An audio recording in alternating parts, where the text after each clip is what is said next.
Yo creo que todos sabemos lo que es un método anticonceptivo, ¿verdad? Son esas cosas que utilizamos para dos cosas. Una, para no tener hijos. Y dos, para no enfermarnos de algún champiñón raro ahí donde casi no te pega el sol. No específicamente en ese orden, ya que las prioridades de cada quien pues, son cosa suya, ¿no?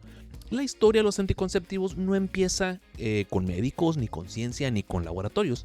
Empieza con una escena mucho más simple y mucho más caótica. Empieza con dos seres humanos desnudos, o sea, sin ropa, ya sé que es pleonasmo, pero hay que aclararlo, no falta el desubicado, que no tenían educación sexual, sin Google y con demasiado tiempo libre. Porque primero la humanidad descubrió el sexo y fue maravilloso, placentero, divertido y era repetible. Y durante un buen rato no pasó nada. Y entonces un día pasó. Alguien se embarazó. Y fue ahí cuando la humanidad miró al cielo, miró a la mujer, miró al hombre y volvió a mirar al cielo. Y bien sacado de pedo dijo, a ver. ¿Y esto qué fue? Porque durante miles de años el embarazo no fue visto como un proceso biológico. Fue visto más como un evento mágico, como un castigo divino tal vez para algunos, o como una bendición para otros, o simplemente como un error administrativo del universo. Algo así como cuando te llega un cargo a la tarjeta y dices, yo no utilicé esto. Durante muchísimo tiempo, la humanidad no tenía ni idea de dónde venían los bebés. No había consenso, no había teoría, había sospechas y muchas, pero pues muy mal informadas. Algunos pensaban que los bebés venían del sol, otros que del viento, otros que de la luna, otros que de comer ciertas frutas, y algunos estaban convencidos de que incluso el mar, cuando se ponía bastante espumoso, pues andaba repartiendo embarazos gratis. Por mucho tiempo el embarazo era magia. Y si era magia, pues no había manera de prevenirlo, ¿no? Y si tú crees que quedarte embarazada depende de si Marte está de buen humor, pues no tiene mucho sentido cuidarte. Tiene sentido rezar o usar un amuleto o no sé, no mirar fijamente a la luna llena. Y ojo, esto no era estupidez, era ignorancia, que no es lo mismo. A los ignorantes se les quita estudiando, enseñándoles, a los estúpidos pues... Pero bueno, nadie sabía que el sexo causaba bebés hasta que alguien empezó a notar un patrón bastante peculiar. O sea, ¿no se te hace raro que todas las embarazadas antes tuvieron sexo? Y ahí fue cuando la humanidad tuvo su gran momento de pánico existencial. Porque una cosa es disfrutar algo y otra muy distinta es darte cuenta de que ese algo tiene consecuencias permanentes, que lloran, comen y no te dejan dormir por bastantes años, y ahí nace el terror humano. ¿Cómo disfrutamos esto sin que pase esto otro? Y ese es el origen real de la anticoncepción, no el control natal, no la planeación familiar, el miedo. Miedo a no poder alimentar a otro hijo, miedo a embarazos fuera del matrimonio o miedo a que el dios en turno se enojara. También miedo a la vergüenza social, miedo a que el marido sospechara que el vástago no era suyo, miedo a todo. Pero había un problema gigante. No sabían cómo funcionaba el cuerpo humano, no sabían cuándo ocurría la concepción. No sabían qué pasaba dentro del cuerpo de la mujer, no sabían nada, pero tenían un montón de opiniones. Así que hicieron lo único que podía hacer una especie inteligente sin información suficiente. Improvisar. Improvisar con plantas, con rituales, con animales. Improvisaban con otros fluidos corporales que nadie pidió, improvisaban con la religión, improvisaban con la culpa. Y lo más importante, improvisaban con muchísima seguridad, aunque todo estuviera mal. Porque la historia no es sabia, la historia es insistente, y cuando la humanidad no entiende algo, no se detiene. Sigue intentándolo, una y otra y otra y otra vez, aunque se equivoque, aunque se muera gente, aunque la solución sea objetivamente peor que el problema. Y antes de que sigamos, aviso parroquial muy importante. Esto es muy importante. Nada de lo que viene a continuación es recomendación. Nada. Ni de broma, ni como experimento social, ni a ver si funciona. Esto no es educación sexual. Esto es arqueología del error humano. Así que prepárense, porque después de descubrir el sexo, la humanidad pasó miles de años tratando de descubrir cómo no arruinarse la vida por usarlo. Y el camino fue largo, raro, incómodo y profundamente gracioso visto desde hoy. Así que corre la intro. Improvisando desde la edad de piedra, miles de años sin manual, separar el sexo del problema, un sueño sueño difícil de lograr, improvisando desde la edad de piedra, hasta que alguien dijo: ¿y si no entra nada? La solución más simple de todas fue la última en llegar. Antes de que existieran médicos, religiones organizadas o señoras opinando en Facebook, hubo una época todavía más caótica, cuando el embarazo no era consecuencia de nada. Era un suceso, algo que simplemente te ocurría. En la edad de piedra y en muchas otras culturas primitivas, la gente no conectaba el sexo con el embarazo, no porque fueran tontos, sino porque el tiempo entre una cosa y la otra pues era demasiado largo. Tenías sexo hoy y el bebé aparecía pues meses después. Para una mente prehistórica pues eso no es causa y efecto, es magia diferida, por decirlo de cierta manera. Así que las explicaciones eran, digamos, creativas. En algunos lugares se creía que los bebés vivían dentro de ciertas frutas. Te embarazabas porque comiste la fruta equivocada, la berenjena, por ejemplo. El embarazo era como una alergia alimentaria bastante mística. Otros pensaban que el viento llevaba espíritus infantiles, o que el sol te fecundaba, o que la luna, especialmente cuando estaba llena, pues andaba muy generosa repartiendo embarazos. Y el mar era sumamente sospechoso, porque la espuma del mar, específicamente demasiado blanca, demasiado activa, claramente peligrosa. Así que el embarazo no era algo que tú provocaras, era algo que te pasaba, como una tormenta, como una maldición o como una actualización forzada del sistema operativo de tu cuerpo. Básicamente éramos gremlins. Si te alimentaban después de las 12 podías quedar embarazada. Y esto cambia todo, porque si el embarazo depende del clima, del cosmos o del humor de la luna, pues ¿qué sentido tiene cuidarte? No existe la anticoncepción si el problema pues no es el sexo. Si crees que quedarte embarazada depende de si caminaste bajo el sol equivocado, lo lógico es no usar protección, lo lógico es evitar el sol o llevar un amuleto. O tal vez no salir de casa cuando la luna se ve bastante intensa. Y por eso, durante muchísimo tiempo, la abstinencia no fue vista como un método anticonceptivo. Porque, ¿por qué dejarías de tener sexo si el sexo no es el problema? La lógica, pues, era impecable, dentro de un universo completamente mal entendido. El sexo era placer, el embarazo era magia, eran dos cosas separadas. De hecho, en algunas culturas tener mucho sexo no aumentaba el riesgo de embarazo, al contrario. Se pensaba que el cuerpo se agotaba y ya no podías tener hijos. La fertilidad era vista como una batería de celular, valga, ya cuando está vieja, que ya no jala. Y aquí aparece uno de los grandes temas de este episodio. Cuando la humanidad no entiende algo, no se detiene, lo explica como puede. Con mitos, con historias, con reglas inventadas, porque, seamos honestos, aceptar con un no sé siempre ha sido mucho más difícil que inventarte una explicación sacándotela de la manga. Y ojo, esto no es pasado remoto completamente muerto. Muchas de estas ideas sobrevivieron por siglos. La idea de que el embarazo llega cuando tiene que llegar, o la idea de si Dios quiere, o la idea de si pasa, pues pasó. Todo esto nace aquí. En esta etapa donde el embarazo no era una consecuencia, era un destino. Y si el embarazo es un destino, pues no hay que planificarlo, solo resignarse, o tal vez rituales, o sea, rituales para que no pase o para que sí pase, o rituales por si acaso. Así que hoy cuando alguien dice, antes la gente no se cuidaba porque era más responsable, no, la neta no. Antes la gente no se cuidaba porque no sabían de qué se estaban cuidando. Primero fue la magia, luego el miedo y después muy lentamente la sospecha de que tal vez, pero solo tal vez, el sexo sí tenía algo que ver. Pero eso tardarían siglos en aceptarse, porque si crees que el embarazo lo manda el sol, pues ¿para qué te cuidas?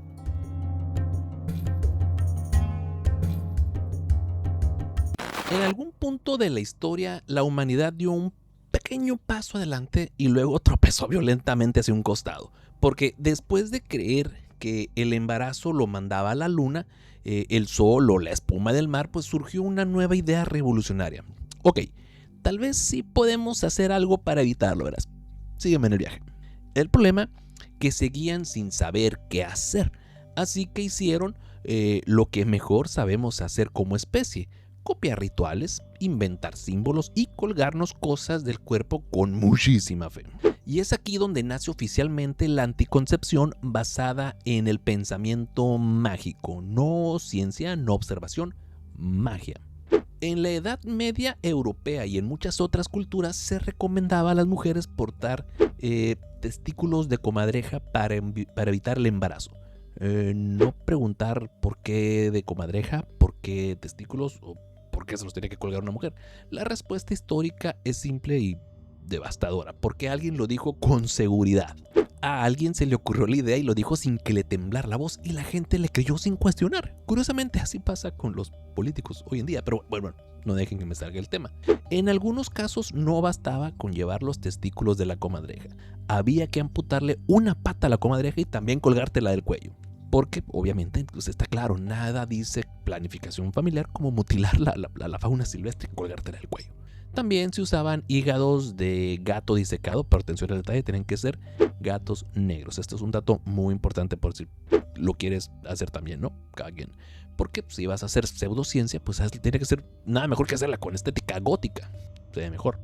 También era común usar fragmentos de huesos, hilachas de lino empapadas en sangre menstrual, el ano de una liebre.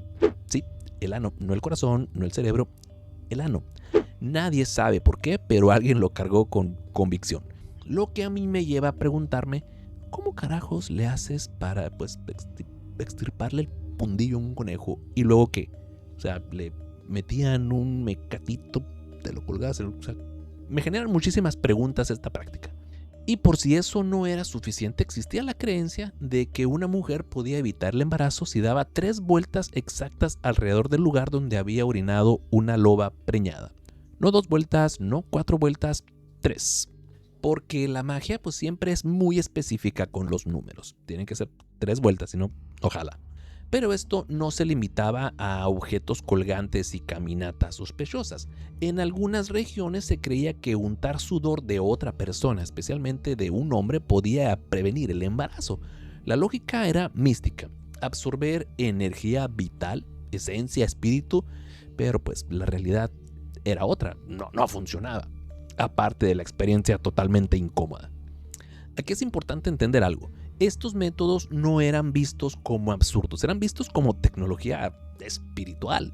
Amuletos, protecciones, escudos invisibles en contra de fuerzas que no se podían comprender, porque cuando no sabes cómo funciona el cuerpo, pues el cuerpo se vuelve un símbolo. Y si algo sale mal, no es culpa del método. Es que no creíste lo suficiente o no llevaste el tiempo, no llevaste el amuleto el tiempo adecuado, no respetaste el ritual completo. La fe nunca falla, las personas sí. Y ojo, muchos de estos métodos sí reducían embarazos, pero no por razones biológicas.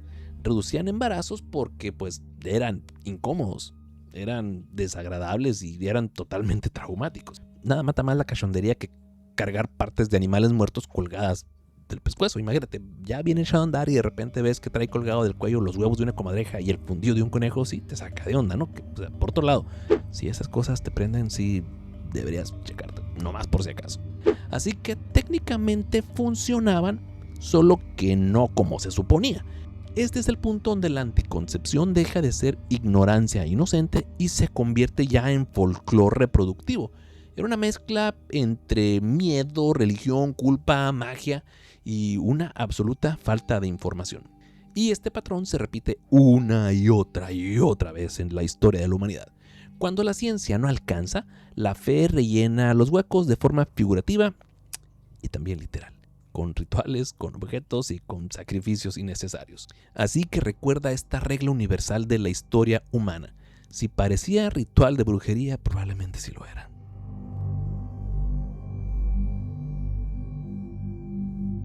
En algún punto de la historia, la humanidad hizo algo verdaderamente revolucionario.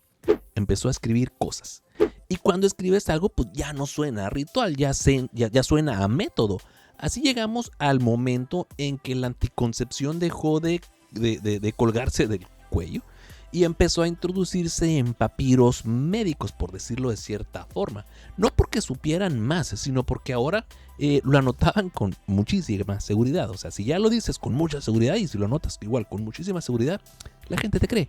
En el Antiguo Egipto, por ejemplo, aparecen algunos de los primeros manuales médicos de la humanidad y entre recetas para curar mordidas de serpientes y ungüentos para el mal de ojo también aparecen instrucciones para evitar embarazos. y eran instrucciones claras con ingredientes muy específicos, y uno de los métodos más famosos consistía en mezclar excremento de cocodrilo con miel para formar una pasta que luego que usaban como pesario vaginal, el Omecán Egipto, pero para que sea una idea, ¿no? Pero este era para no quedar embarazadas, y aquí vale la pena detenerse un ratito, sí. Piensa en esto, alguien tuvo que acercarse a un cocodrilo, obtener el material, decidir que eso iba por ahí y decir, a huevo, esto se siente científico. Y es que ponte a pensar, alguien tuvo que ser el primero, pero ¿cómo llegas a esa idea? De repente miras a un lado del río Nilo, mierda de cocodrilo, y dices, si esto lo mezclamos con miel y que las mujeres se lo pongan en la cocolocha, de seguro no se embarazan. O a lo mejor, y esto es solo mi imaginación creando historias, un día una mujer egipcia ya cansada de que todos los días llegara su marido bien echado a andar y viendo que ya no cabía ni un escuincle más en la casa, entonces mientras daba un paseo se encontró con la moñiga de un cocodrilo y pensó para sus adentros, y si me pongo esto en la cotorra, de seguro, el calenturiento de mi marido se le bajan las ganas y la miel pues nomás para que se unte mejor. Pero con lo que no contaba esta comadre es que pues el compa llegó, la miró y nomás le dijo, como la traigas, mamacita. Y pues no funcionó para lo que lo quería. Pero curiosamente no quedó embarazada y llegó a la conclusión de que la mierda del cocodrilo más miel en la cocolocha pues se evita embarazos. Y le dijo a todas sus comadres el chisme, pero quién sabe cómo, pero se pasó por todos lados. Y se volvió un método bastante popular. Pero digo, esto es mi imaginación echando a volar historias, ¿no? Otra receta egipcia recomendada era irrigar la vagina con miel y bicarbonato natural. Les encantaba usar miel a estos vatos. O usar tampones de hilaza empapados en sustancias fermentadas como el jugo de la acacia. Ya no era magia, era química muy temprana, sí, pero muy peligrosa también. Pero aquí viene lo interesante, no todo estaba completamente mal.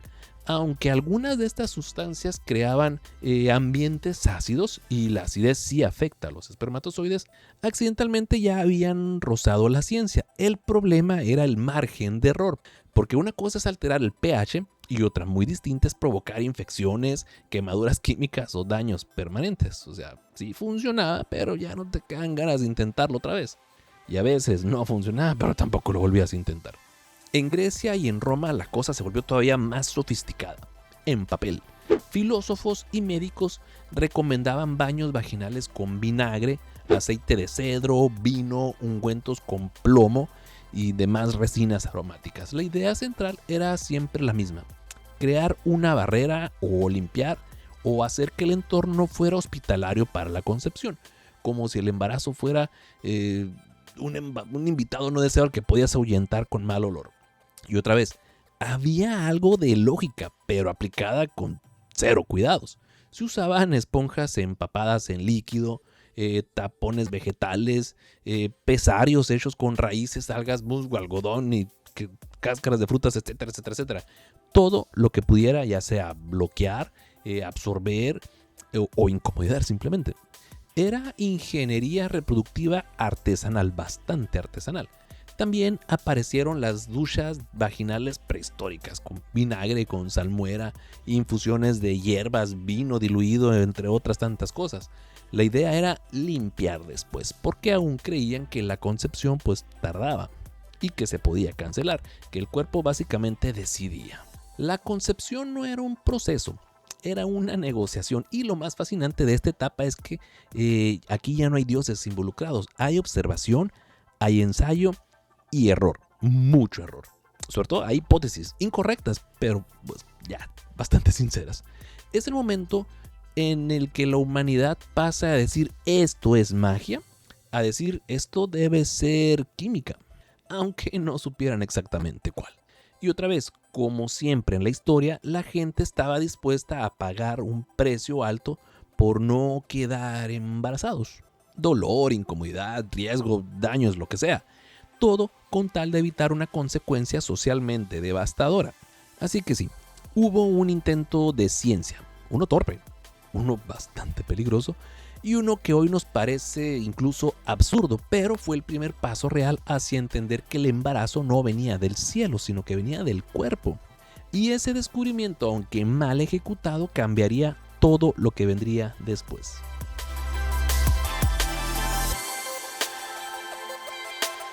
Después del intento de ciencia artesanal, alguien tuvo una idea brillante, no buena, brillante. ¿Y si en lugar de bloquear el embarazo, hacemos que el cuerpo ya no pueda hacerlo? Y así nació uno de los capítulos más oscuros y trágicamente coherentes de la historia de la anticoncepción: las plantas y sustancias medicinales que evitaban el embarazo porque pues destruían todo lo demás. En muchas culturas antiguas se usaron plantas como la ruda, el polio o la artemisa con fines anticonceptivos. Eran hierbas conocidas que tenían su reputación y que se usaban desde siempre. Y vamos a poner aquí entre comillas el desde siempre. El problema es que desde siempre no es un aval médico. Todos tenemos un pariente que siempre recomienda menjurjes raros y remedios exóticos bastante cuestionables para aliviar dolencias, con el argumento que desde siempre se han utilizado, como por ejemplo que te jalen el cuero a la espalda para quitarte lo empachado, o que a los bebés le presionen el paladar para levantarles la mollera. Algunas de estas plantas sí podían provocar contracciones, alterar ciclos o afectar la fertilidad, pero también podían provocar daños hepáticos, fallas renales, hemorragias internas y, en dosis equivocadas, la muerte. Era anticoncepción de alto riesgo, muy alto riesgo. Y aquí aparece una lógica brutalmente honesta de la antigüedad.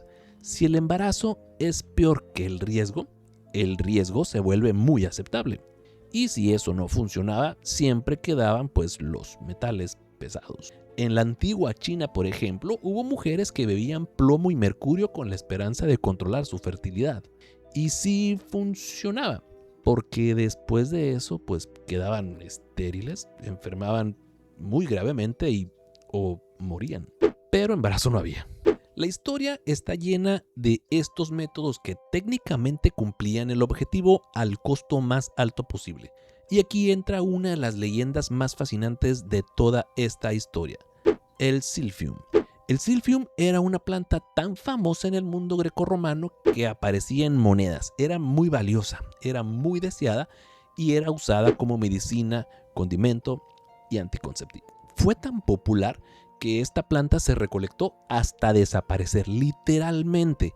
Una planta tan útil que la humanidad la explotó hasta borrarla del mapa. Hoy no sabemos con certeza qué tan eficaz era porque pues ya no existe, pero el hecho de que se extinguiera dice mucho de la desesperación humana por controlar la reproducción. Aquí es donde el episodio se va a poner filosófico, porque la historia demuestra algo incómodo. Durante siglos, muchas mujeres estuvieron dispuestas a arriesgar la vida con tal de no quedar embarazadas. Porque tienen que recordar que estamos hablando de una época donde los servicios médicos, digamos que eran bastante cuestionables, si es que había. Y el parto sí era una actividad de muchísimo riesgo, pero muchísimo riesgo.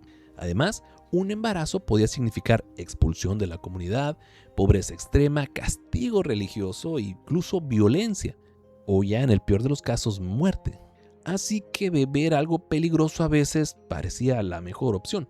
Entonces, no te embarazabas porque técnicamente el anticonceptivo te había matado. Este tipo de anticoncepción no era ignorancia, era desesperación. Y demuestra algo clave que para todo este episodio: la humanidad no siempre buscó métodos seguros, buscó métodos definitivos, aunque estos fueran irreversibles o incluso aunque fueran letales. Después de esto, la historia empezaría a cambiar de dirección, porque alguien va a decir: ok, esto ya se nos está yendo de las manos. Y entonces aparecerían métodos menos mortales, pero no necesariamente menos raros.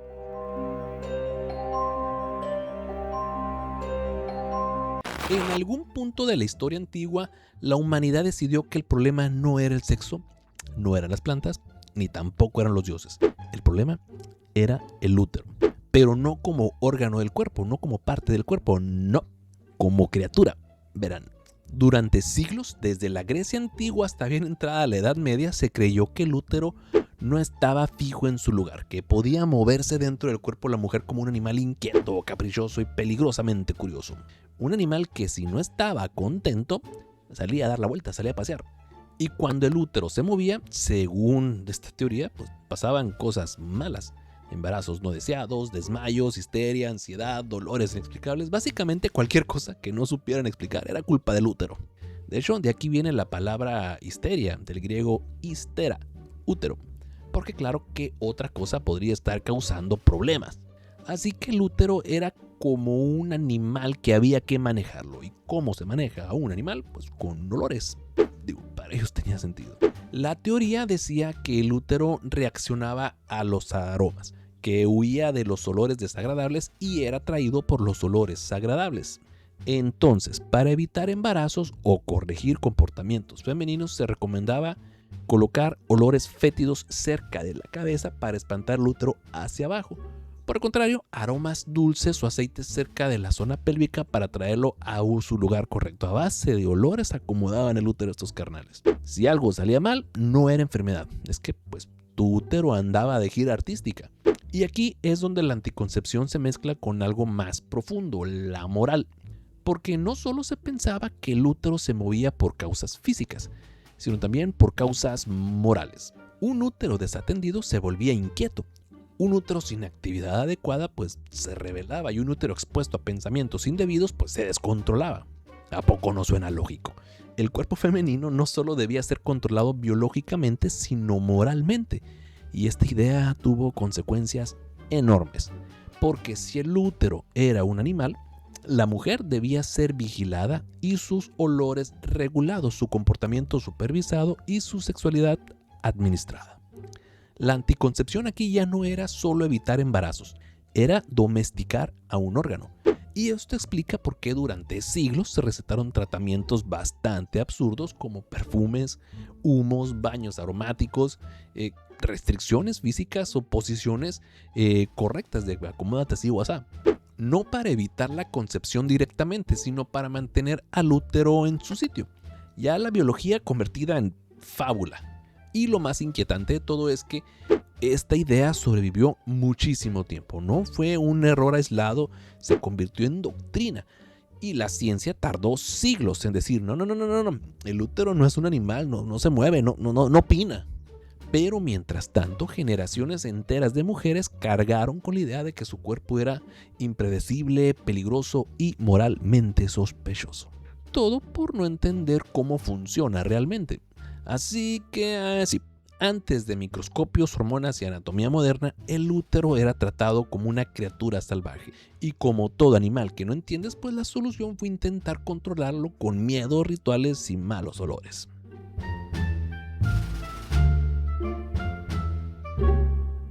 En algún punto de la historia, la humanidad no solo quiso explicar el embarazo, quiso controlarlo moralmente.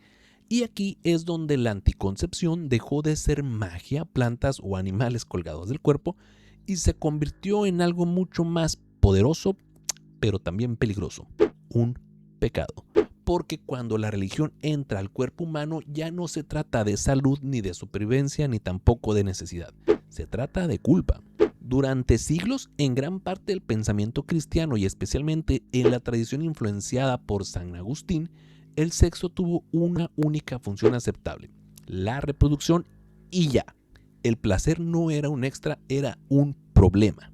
Y cualquier forma de sexo que no produjera hijos era vista como sospechosa, antinatural o directamente perversa.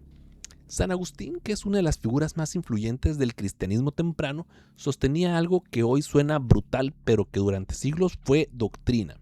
Las prácticas sexuales no reproductivas eran pecados antinaturales. Hasta aquí ya suena mal, pero ahora viene la parte donde sí conviene que nos vayamos despacito, porque según esta lógica, actos como la masturbación o el sexo sin intención reproductiva eran considerados más graves que pecados como la fornicación, el adulterio, el incesto e incluso la violación. ¿Por qué? Porque todos estos actos, por horribles que fueran, podían producir un embarazo. Y si había posibilidad de embarazo, entonces, en esta visión torcida, seguían siendo naturales.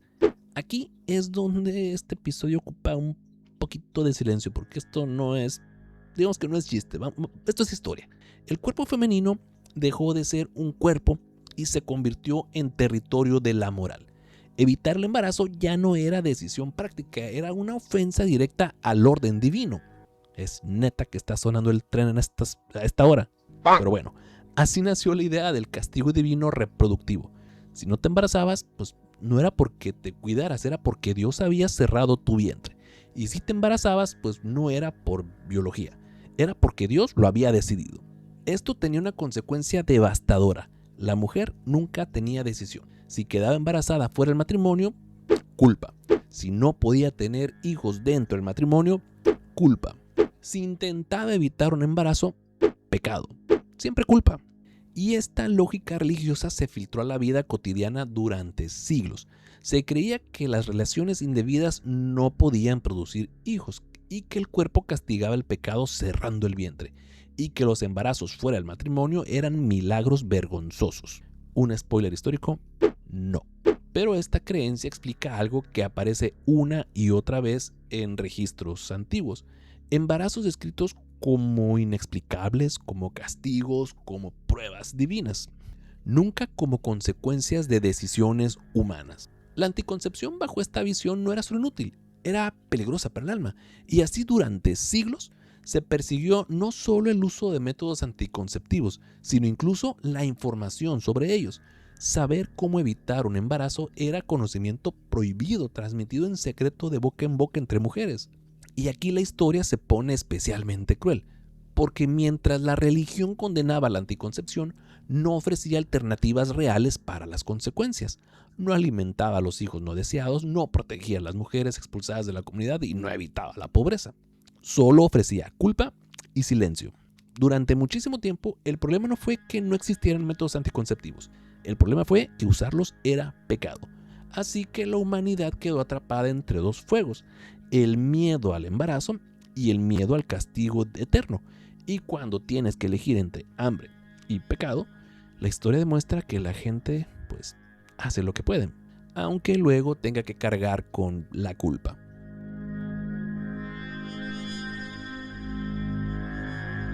Después de siglos de plantas venenosas, rituales extraños y condenas religiosas, la humanidad pensó que había encontrado la solución definitiva. Una solución simple, barata y moralmente impecable. ¿Y si simplemente no lo hacemos? Y así la abstinencia se convirtió en el método anticonceptivo favorito de la moral. Pero ojo, no de todos, principalmente de las mujeres. Porque históricamente la abstinencia no nació como una herramienta de salud, sino como un mecanismo de control de paternidad. Verán, la virginidad femenina no era una virtud espiritual, era garantía. Garantía de que el hijo era del marido, garantía de herencia legítima o garantía de un linaje limpio. El cuerpo de la mujer se volvió un sello de autenticidad genética. Y aquí hay una ironía gigantesca. La obsesión por la virginidad femenina no tenía nada que ver con la moral sexual, tenía que ver con propiedad. Pero cuando se intenta imponer la abstinencia como regla general, la realidad siempre responde y responde mal. En el siglo XIX en Norteamérica surgió el llamado movimiento de maternidad voluntario, impulsado por feministas como Elizabeth Cady Stanton y Susan Anthony. La idea era clara: las mujeres casadas debían abstenerse de tener relaciones sexuales para controlar el tamaño de sus familias. No anticonceptivos, no métodos, abstinencia. El mensaje era poderoso, pero el sistema tenía una grieta enorme. Mientras las mujeres casadas se abstenían, los hombres casados no. Y aquí aparece el efecto colateral favorito de la historia: la prostitución. Porque cuando la abstinencia se impone solo a un lado de la ecuación, el otro lado busca alternativas. El resultado fue un aumento brutal de prostitución, infecciones de transmisión sexual y obviamente la hipocresía social. La abstinencia no eliminó el sexo, nada más lo desplazó. Y cuando las enfermedades empezaron a propagarse, la respuesta no fue replantearse el método. No, señor, fue más moral. Y así nació la campaña de la cinta blanca del año 1885. La idea suena precioso en papel. Los hombres puros debían llevar una cinta blanca en la solapa como símbolo de abstinencia y rectitud moral. Más o menos como los anillos de pureza que popularizaron los Jonas Brothers hace algunos bastantes años. No sé si se acuerdan de ese pedo. Era una especie de medalla por no hacer nada. El problema es que la cinta pues no prevenía nada. No prevenía embarazos, no prevenía enfermedades y no prevenía mentiras. Solo prevenía conversaciones incómodas. Y mientras tanto, la vida seguía. Y aquí entra uno de los intentos más curiosos y casi tiernos de la historia, el bundling. En la Nueva Inglaterra colonial, las parejas comprometidas dormían juntas, pero con reglas.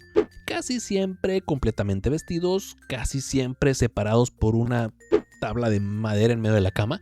La idea era que se abrazaran, pero no tanto. Era una solución pensada para las largas distancias, frío extremo y poco espacio, que terminó en exactamente lo que te imaginas. Aumento de embarazos preanunciables, aumentos de ilegitimidad y por supuesto muchos sermones. Cuando el bundling empezó a fallar, no se cuestionó la lógica, se culpó a la gente. Y es que pues, ¿qué esperaban? Porque esa es la constante del ser humano. Cuando la abstinencia no funciona, la culpa siempre es del individuo, nunca del método.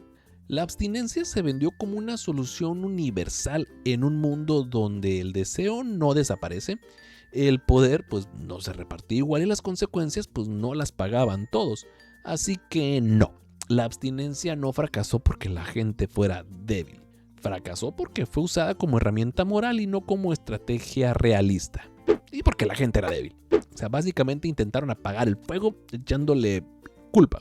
Y el incendio pues solo se hizo más grande.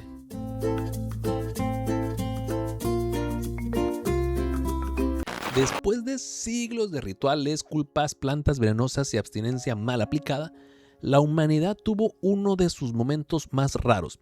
Hizo algo que funcionó sin entender bien por qué. No hubo revelación científica, no hubo una epifanía, hubo observación. Alguien en algún punto notó algo incómodo. Oye, ¿no se te hace raro que las mujeres que amamantan durante mucho tiempo tardan más en embarazarse? Y así, sin saberlo, la humanidad tropezó con uno de los métodos anticonceptivos más antiguos y más efectivos, la lactancia prolongada. Pero, no lo entendían como hoy. No había hormonas, no había prolactina, no había ciclos explicados. La explicación era otra. La leche ocupaba el útero.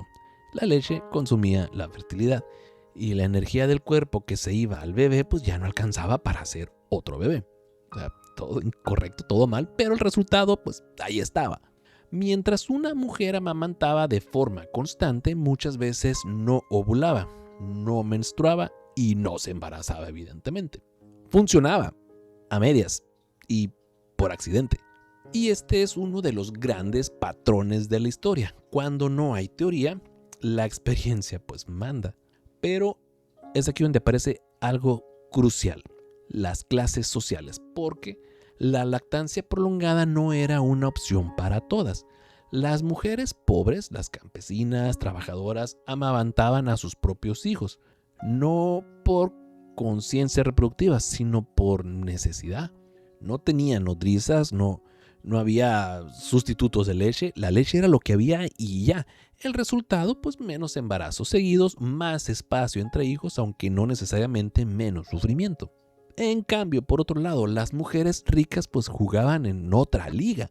En muchas ciudades europeas durante siglos, las mujeres de clase alta no amamantaban, contrataban nodrizas o enviaban a sus hijos al campo para ser alimentados por otras mujeres. ¿Por qué? Porque amamantar interfería con la vida social, el estatus, el cuerpo presentable y claro, con la posibilidad de volver a quedar embarazadas rápido. Y aquí viene la ironía cruel.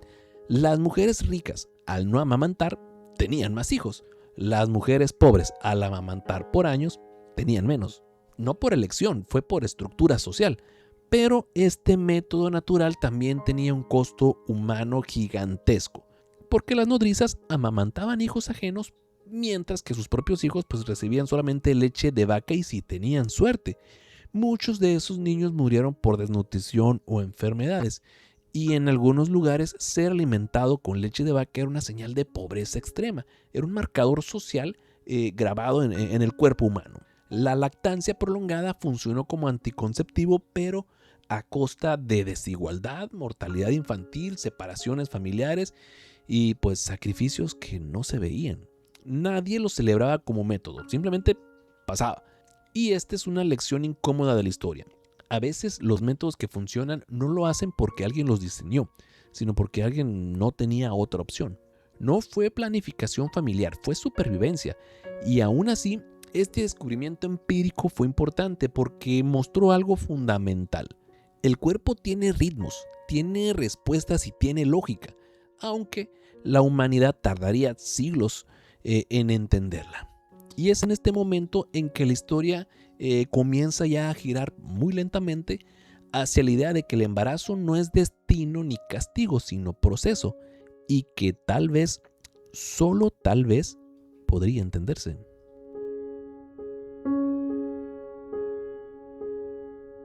Después de magia, veneno, culpas, animales mutilados, órganos errantes y abstinencia forzada, la humanidad ya cansada dio con una idea tan simple que hasta resulta insultante.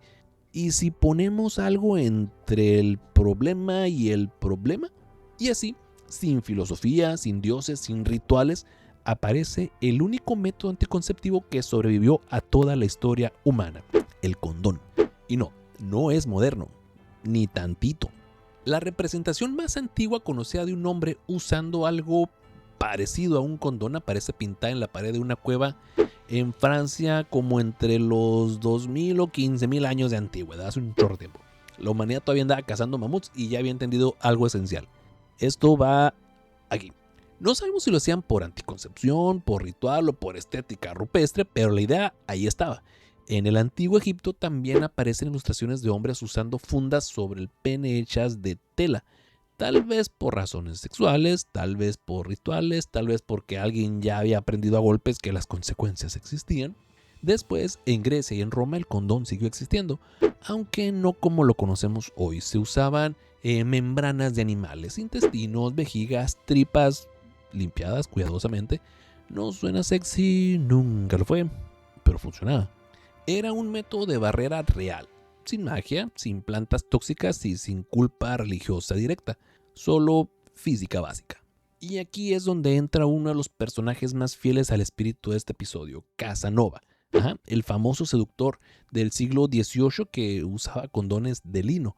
Los inflaba antes de usarlos para estar seguro de que no tuvieran agujeros. Romántico, pues no, práctico muchísimo. Y eso resume bien por qué el condón sobrevivió. Porque no dependía de fe, ni de ciclos lunares, ni del humor divino. Dependía de que estuviera entero y sin agujeros. Pero el verdadero punto de inflexión llegó ya en el siglo XIX, cuando Charles Goodyear inventó la vulcanización del caucho. De pronto los condones ya podían ser más resistentes, más elásticos y más reutilizables. Sí, reutilizables. La historia es dura. A partir de ahí, el condón empezó a difundirse masivamente. Y aquí la historia da otro giro cruel. Porque cuando el condón ya existía, alguien decidió prohibirlo. Verán, durante la Primera Guerra Mundial, los soldados norteamericanos fueron los únicos entre los grandes ejércitos que no tenían acceso a condones. Y no era por falta de tecnología, era por moral. El resultado fue exactamente el esperable. Altísimas tasas de infecciones de transmisión sexual entre las tropas. La historia humana ya gritando, ¡hey, esto funciona! Luego la moral respondiendo, no nos importa. No. Aún así, el condón sobrevivió. Sobrevivió a religiones, a prohibiciones, a guerras, campañas morales y siglos de estupidez humana. Y vaya que hay de eso. Y te estarás preguntando, mi calenturiento escucha, ¿por qué? Pues porque era simple. No requería creer en nada, no dependía del cuerpo femenino, no mataba a nadie y no pedía sacrificios, solo pedía usarlo. Y al final la historia nos dejó esta ironía perfecta. Después de miles de años intentando controlar la reproducción con magia, miedo, culpa y veneno, el método que funcionó fue el más obvio, una barrera. Y nada más. Como si la humanidad hubiera pasado milenios buscando soluciones complicadas para terminar aceptando que lo simple era suficiente. La historia demostró que el método más simple, pues, fue el más duradero.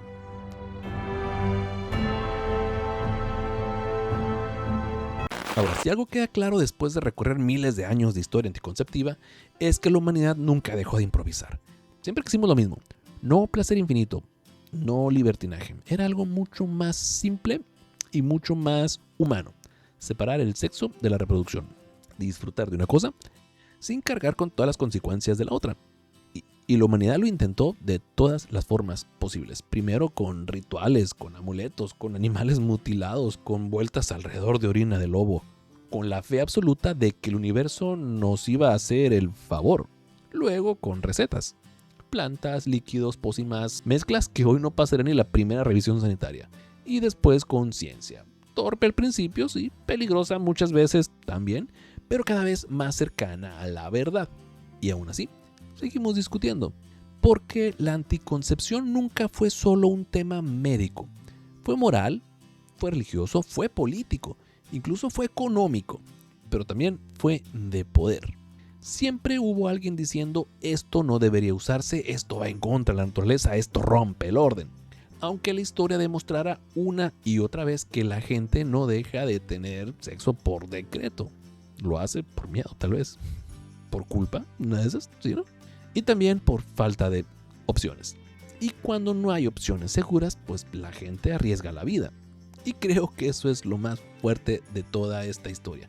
No que la gente fuera ignorante, sino que muchas veces sabía que algo era peligroso y aún así lo hacían.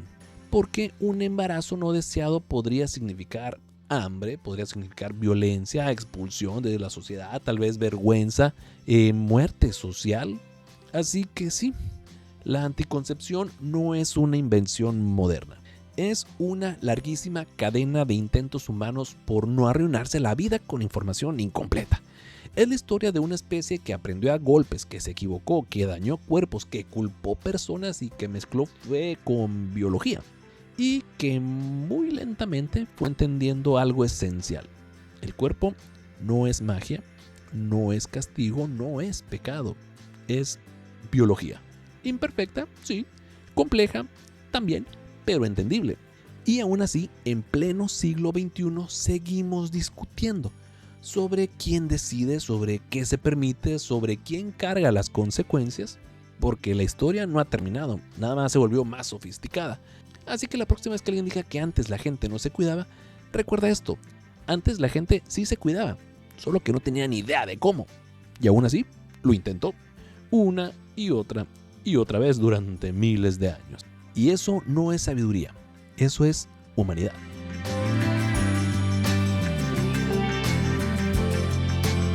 Y con esto llegamos al final de este episodio. ¿Qué te pareció la historia de los anticonceptivos desde la edad de piedra hasta los tiempos más modernos? No quise seguirme ya con los métodos más modernos porque tan aburridones, no había mucho chiste ahí, pero pues pasaron muchas cosas bien locas.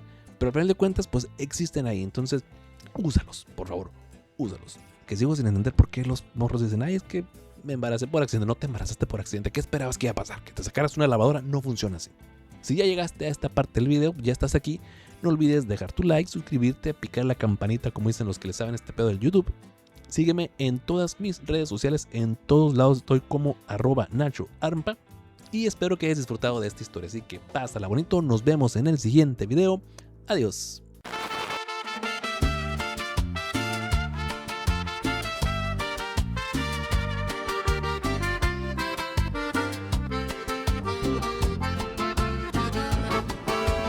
Antes del condón y la pastilla, antes de saber que estaba mal, si apareció un chamaco nuevo era culpa del viento del mar. Que si la luna andaba intensa, que si comí fruta de más. Nadie sabía qué pasaba, pero todos opinaban igual. No era ignorancia, era pánico, fe mezclada con ritual. Tomando decisiones serias con información incompleta y fatal. Improvisando desde la edad de piedra, con amuletos y cero señal. Queríamos gozar sin consecuencias, pero el universo dijo ja. Improvisando desde la edad de piedra, magia, culpa y mala ciencia ancestral. No queríamos bebés sorpresa, solo dormir y ya.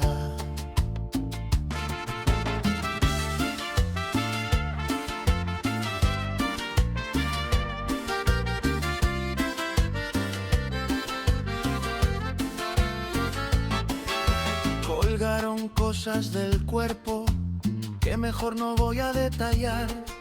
Testículos, patas y huesos, como si eso fuera a ayudar. Bebieron plantas milagrosas, plomo con toque espiritual. No te embarazabas, es cierto, porque ya no estabas igual. Si no funcionó fue tu culpa, no rezaste lo suficiente. El método era perfecto, tú fallaste como creyente. Improvisando desde la edad de piedra, siguiendo consejos de un señor raro. Queríamos evitar el drama y terminamos en uno más caro. Improvisando desde la edad de piedra, vinagre, vino y olor a error. Si parecía brujería, probablemente lo fue, Señor. Luego llegó la culpa divina, el placer se volvió sospechoso. Si no había hijos en camino, algo estabas haciendo pecaminoso. Dormían juntos pero no tanto, cinta blanca y doble moral. Intentaron apagar el fuego, echándole culpa y ya. Improvisando desde la edad de piedra, miles de años sin manual. Separar el sexo del problema fue un sueño difícil de lograr. Improvisando desde la edad de piedra, hasta que alguien dijo: ¿y si no entra nada? La solución más simple de todas fue la última.